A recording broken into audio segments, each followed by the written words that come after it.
I'm running an office, and I get a phone call out of the blue, and it sounds like what, Jason? First of all, this was what year? Do you remember? Yeah, this was 7 years ago. 7 years ago. So I was 7 years ago. So I've been here 10 years. So 7 years ago, we had about 200 agents, I would imagine, across all of our markets, maybe 12 or 13 states. And I was the first person to come into the company east of Arizona, I believe. Dale would know.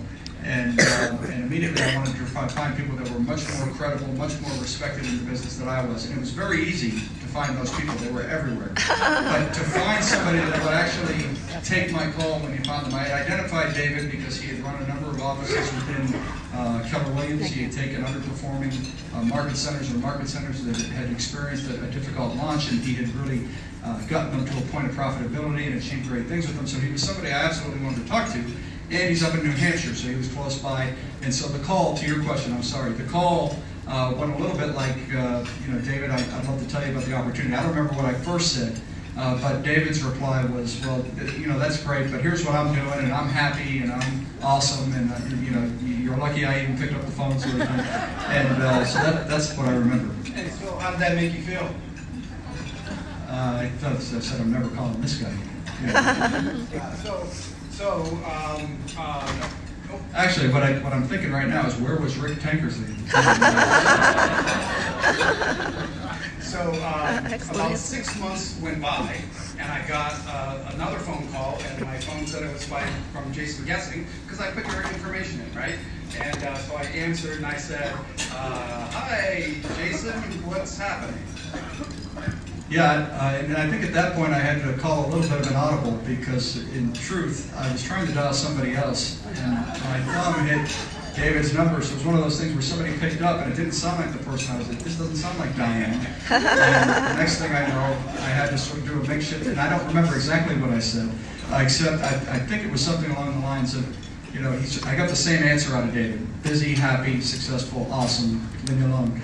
And I said, you do this for a living. You attract talent every day of the week, all day long, for years. What do you say when you call somebody up and they tell you that they're happy and that they don't want to hear what you have to tell them? So I had a really good answer, because people would tell me this all the time as a team leader, right? And so I said, Jason, I would tell them that they would be fiscally irresponsible to not fully understand an opportunity before they said yes or no. And then you said what? Yeah, that. So I think there's a lot of value in sharing the story for a couple of reasons. Number one, I was not looking for another opportunity, because I truly believed I had the best opportunity in real estate. It was most certainly the best one I had ever seen, and I did a lot of homework, but this was new, right? And I was closed-minded. And I am grateful that you did not dial Diane that day, and that you fat-fingered me. And I'm grateful that you thought quick enough on your feet to turn it into a position that I would listen. And so the rest of the story is, I agreed to 15 minutes at Panera, which was halfway between where we both live, on a Sunday night. So this call was on Friday. Sunday night, snowing then. It was snowing. It snows all the time there. And it was March or something. And so I agreed to 15 minutes so I could hear what he would have to say, so I could say no and go back to work Monday morning.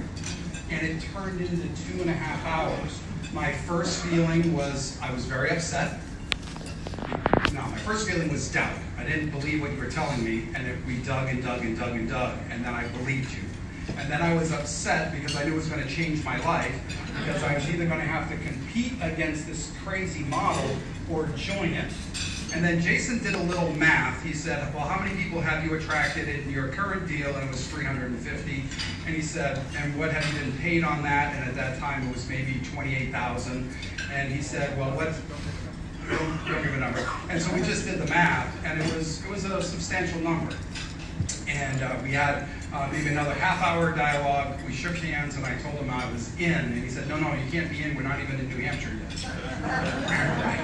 And so, but I resigned the next day, and we figured out how to move forward. So I've been here 7 years. Why don't you just tell people the strength and size of your organization? Yeah, 37 frontline and almost 2,200 in the group. And what I have to tell you is because you made that second call when really you weren't intending to, you have changed my life all the way through my 4 adult children, my grandbabies, my beautiful fiance, and all this is with Realtors Paradise. This is an amazing model, but if you didn't reach out to me, I don't think anyone would have, because my production was 0.